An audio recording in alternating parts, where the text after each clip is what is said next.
She got a body like a goddess, and she talks so sweet. It's like I can't believe I'm the one that she wanted. And if I'm really being honest, I know I could be everything she needs if she let me get on it. Yeah.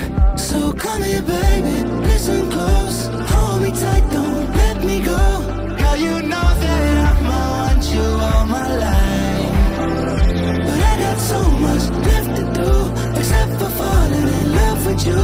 So I'ma let you keep me up another time, but please don't stay the night. Don't try to change my mind, baby, please don't stay the night. Almost knew what's right. Don't make me ask you twice. Oh, don't stay the night.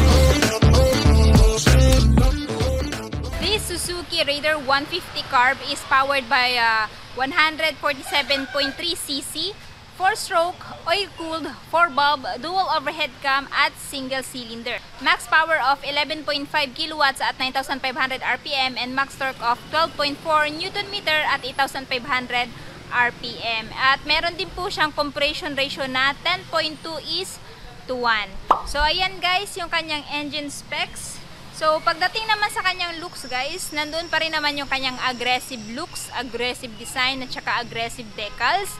So, meron po siyang color combination na glossy black, glossy red, at silver. Tapos, pagdating naman sa engine niya, parang meron siyang color dito na pagka-orange banda, metallic orange, ano. So, dito sa kanyang headlight, guys, andito pa rin naman yung kanyang, ayan, bulb type na headlight with blue lens. Turn signals is naka-bulb type pa rin po. Tapos, meron ditong emblem ni Suzuki, ayan, yung kanyang brand. And then, pagdating naman po sa telescopic, siya pa rin po ay ginamitan ng telescopic fork suspension with single hydraulic disc brake, wavy disc brake, dual pat piston brake caliper. So sa high speed guys, napakaganda na din po ng stopping power ng kanyang front brake, no, kahit hindi po siya naka ABS. So itong motor na to guys is tubeless tire na, no, and then pagdating sa mags niya guys, naka color red, and siya po ay merong sukat dito sa front na 70 by 90 by 17. And pagdating naman po sa kanyang fairings guys, ganun pa rin naman, makunat. So meaning pag mabunggo to, hindi po ito basta-basta mababasag, no, mayuyupi lang po ito, and then babalik na din po ito sa kanyang original form.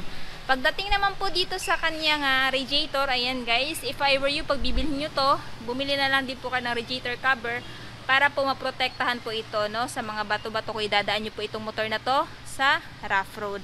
So dito sa side naman, yan po yung kanyang design. Meron siyang decals dito na Suzuki, at saka yung kanyang engine specs na dual overhead cam, 4-bulb, at Suzuki advanced cooling system. So yun po yung nakalagay sa decals niya. Yan. Then sa dito naman banda sa may tail or sa may bandang puwitan na fairing, siya po ay merong decals na R150 or Hyper Underbone. So dito guys, equip pa rin siya ng kickstart.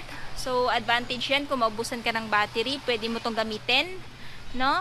At the same time, apakan ng angkas, naka-rubberize yung brake pedal niya guys. Tapos nandito yung apakan ng angkas or foot peg. Ayan. Tapos yung kanyang napakahabang muffler. Tapos may guard na din guys para maprotektahan yung legs mo or yung legs ng OBR mo pag halimbawa uminit na po itong tambutso. So pagdating naman sa handlebar guys, ganun pa rin naman yung design ng kanyang mga grips, both right and left. Tapos sa button naman, electric start dito sa right. Sa left side is high beam, low beam, turn signal switch, off, at saka yung choke, no? Ayan guys. Sa levers naman, siya po ay naka-glossy black, and yung kanyang stock na side mirror, same pa rin naman. Dashboard guys is naka semi-digital at saka semi-analog. So, nandito pa rin naman yung kanyang RPM indicator, speedometer, tapos odometer, tapos may isang button dito guys. Check natin, high, low. High, low. Yun lang po yung pinapakita ng kanyang dashboard. Tapos dito is fuel gauge. Yan. Tapos, nandito yung kanyang mga indicators like turn signals indicators, neutral at high beam, low beam indicator. Pagdating naman sa key, ganun pa rin po, traditional key. Hindi pa rin po siya nakakeyless. And isa pa, pagdating naman sa kanyang seat cushion, medyo generous na din po. So if I were you, hindi ko na ito papabawasan para hindi masakit sa puwet kung gagamitin nyo po ito sa long ride. Seat texture naman po is naka-leather type, no? Hindi po siya naka-rough. And meron din pong paint dito ni Suzuki. So, ngayon guys, i-check naman natin yung kanyang tail light. Ayan. So, pagdating sa kanyang tail guys, siya po ay naka-full assembly. So, magkasama na po yung brake light at saka turn signals. Pareho naka-bulb type. And then, nandito pa rin naman yung kanyang mahabang fender. Wala nga lang ilaw ng plaka. So, yung magiging silbi lang ng ilaw ng plaka is yung brake light sa likod.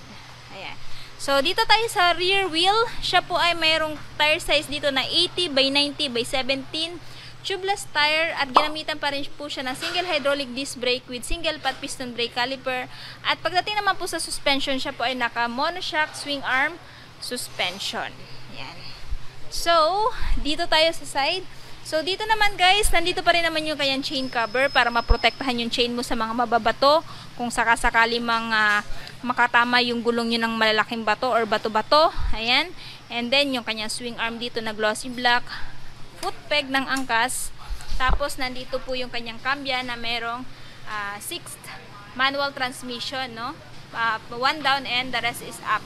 5 up. Pagdating naman po sa kanyang side stand, traditional side stand po, wala po itong side stand switch, no? Tapos nandito yung kanyang center stand at saka yung kanyang engine. Ayan. So, ayan po yung kanyang under seat storage. So, pagdating sa under seat storage niya guys, wala po siyang mailalagay dito, not unless papers lang ng motor, ano, pwede yung isiksik dito. Pero kung halimbawa gamit, wala po kayong mailalagay dito. So, yung nandito lang po is yung fuel tank niya na mayroong tank capacity na 4.2 liters at ilalagay ko na lang din po sa screen yung kanyang average fuel consumption. Tools, ayan guys, napaka-astig dahil meron na siyang tool organizer dito. So, hindi ka na mangangamba kung saan ka mag-check ng tools mo kasi nandito lang siya sa katabi ng battery. Ayan. Tapos manual, importante to guys. Pag halimbawa binili nyo itong motor na to, so sa braking period, nakalagay dito kung ano yung mga dapat at hindi dapat gawin. Ayan. So balik na natin to guys. Anyway guys, meron din po siyang paglagayan dito ng helmet. Ayan, may hook. Sabitanan po ito ng helmet. Kung sakasakaling iiwan nyo po yung helmet sa motor ninyo. Ayan.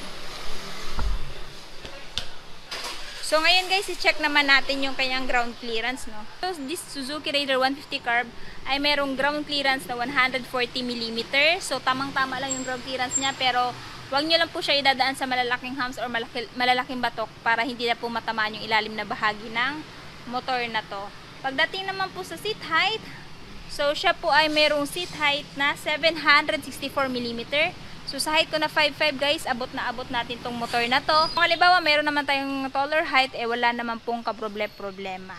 Tapos, pagdating naman po sa kanyang timbang, siya po ay merong dry weight na 107 kilograms. Kaya naman, napakadali lang din po nitong i-maneuver kahit na mga lady rider. Kaya na nga guys, natapos na natin ikutan at i-walkthrough tong motor na to. So, sa mga naghahangad nitong si Raider 150 Carb, so, meron siyang updated price guys na 106,443 at ang down payment is 8,000 kung gusto niyo ng hulugan. And syempre may monthly siyang 4,927 at may rebates na 200 to 300 if advance. So itong motor na to guys is available dito sa RCM Suzuki 3S, Abad Santos Street, Tagum City. Anyway, ilalagay ko na lang po yung contact number nila at yung full address nila sa description box ko sa baba if ever gusto niyo pong makapag-inquire.